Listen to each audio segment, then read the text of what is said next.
বোনকে কটূক্তির প্রতিবাদ করায় আক্রান্ত দাদা, রাস্তায় ফেলে মারধর করার অভিযোগ, ফাটিয়ে দেওয়া হলো মাথা।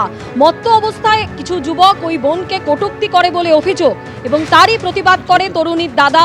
তারপর তার উপর চড়াও হয় অভিযুক্ত ও তার সঙ্গীরা, মেরে ফাটিয়ে দেওয়া হয় যুবকের মাথা। ডোমজুড় থানায় অভিযোগ দায়ের, অধরা অভিযুক্তরা। সিউড়িতে সরকারি সার্কিট হাউসে তৃণমূলের বৈঠক ঘিরে বিতর্ক। তৃণমূল কার্যালয়ের বদলে কেন সার্কিট হাউসে বৈঠক? কনভেনারকে বলুন। বিতর্কের মুখে মন্তব্য করেছেন কাজল শেখ।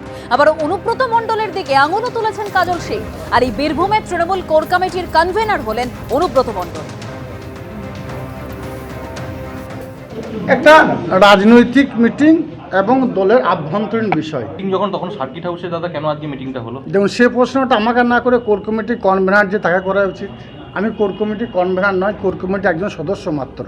একজন সদস্য হয়ে কনভেনার যেখানে মিটিং ডাকবে সেখানে আমার যাওয়া উচিত বলে মনে করছি, তাই আমি এখানে এসেছি। ডেভেলপমেন্টের মিটিং হয়েছে, আপনি তারপরে একটা আলোচনার বিষয় আছে ডেভেলপমেন্টে কি হবে হিসাব নিয়ে, মেনলি ওটাই বেসিক জায়গা ছিল। গোষ্ঠীদ্বন্দ্ব যেভাবে বারবার বিভিন্ন জায়গা থেকে প্রকাশ্যে আসছে, সেটা নিয়ে কোনো আলোচনা হলো যে কিভাবে এটা না আবার জিতবে তৃণমূল, এই আলোচনাটা হলো। সার্কিট হাউসে আজকে তৃণমূলের কোর কমিটি কি আছে একটা, সেই কমিটির মিটিং হয়েছে। পার্টির মিটিং সরকারি একটা সংস্থার মধ্যে হচ্ছে। মানুষ আওয়াজ তুলেছে 26-এর নির্বাচন, তৃণমূলের বিসর্জন। তাই আর যে কদিন আছে সে কদিন এই কোর কমিটি যেখানে মিটিং করছে করুক। 30শে ডিসেম্বর কলকাতায় আসছেন কেন্দ্রীয় স্বরাষ্ট্রমন্ত্রী অমিত শাহ। তিনি কলকাতায় আসবেন এবং কলকাতায় তার একাধিক কর্মসূচি রয়েছে বলে জানা যাচ্ছে। আরও বিস্তারিত জানতে কথা বলবো, আমাদের প্রতিনিধি দীপক ঘোষ আমাদের সঙ্গে রয়েছেন। দীপক, 30শে ডিসেম্বর কেন্দ্রীয় স্বরাষ্ট্রমন্ত্রী অমিত শাহ কলকাতায় আসছেন, তার কি কি কর্মসূচি রয়েছে?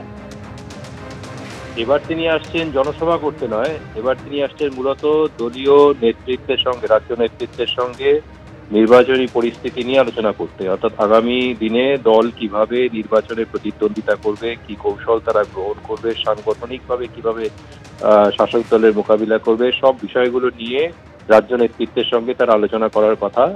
এক, দ্বিতীয়ত হচ্ছে এসআইআর চলছে এই মুহূর্তে এবং এসআইআর এর প্রাথমিক যে খসড়া ভোটার তালিকা প্রকাশ করা হয়েছে তাতে দেখা গেছে যে বহু বুথে, বহু এলাকায় যে বহু মানুষ তারা এনুমারেশন ফর্ম ফিল আপ করেননি, ফলে তাদের নাম ওঠেনি।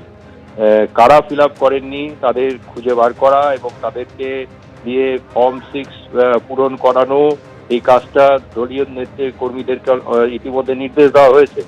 এবং সেই পরিপ্রেক্ষিতে যখন স্ক্রুটিনি শুনানি হচ্ছে, সেই জায়গায় দাঁড়িয়ে দলীয় কর্মীরা কি ভূমিকা পালন করবে, কিভাবে প্রয়োজনের সাহায্যে মানুষের পাশে দাঁড়াতে পারবে এবং সেই সঙ্গে পাশাপাশি আগামী দিনগুলোতে বুথে বুথে সংগঠন, মণ্ডলে মণ্ডলে সাংগঠনিক প্রস্তুতি এবং জেলা স্তরে, রাজ্য স্তরে কিভাবে সাংগঠনিক প্রস্তুতি করা হবে, কোন কোন বিষয়গুলোর উপরে দল গুরুত্ব দেবে এবং কোন কোন বিষয়গুলোকে প্রচারের মুখ করবে, সবটা নিয়ে একটা প্রাথমিক আলোচনা করার জন্যে সম্ভবত তিনি আসছেন কলকাতায়।